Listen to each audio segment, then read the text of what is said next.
As many times as I press this key, I'm going to get a voltage of 1.3 coming out of it. So I'm going to have the same sound coming out of the oscillator. So unless I change the oscillator dial, the pitch is basically going to be the same thing. But when I drop random into it, or randomization, I'm going to get random voltages coming out of that same key press.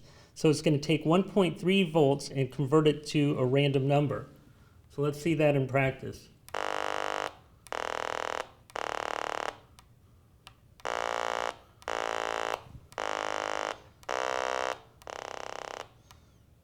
Okay, and it goes quiet at 0.1 because that's not enough voltage to do anything with the oscillator.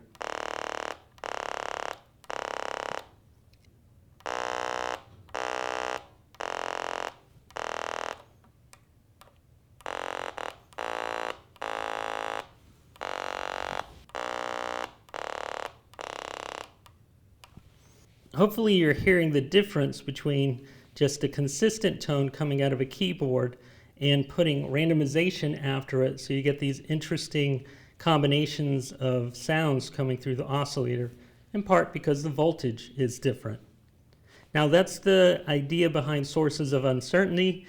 You really may or not have control over the voltage coming out. Maybe it allows you to set a voltage range, I'm not sure, but I'm really excited to find out. And so hopefully in a few days I'll be able to test it out, and I'll post more information about that when that happens.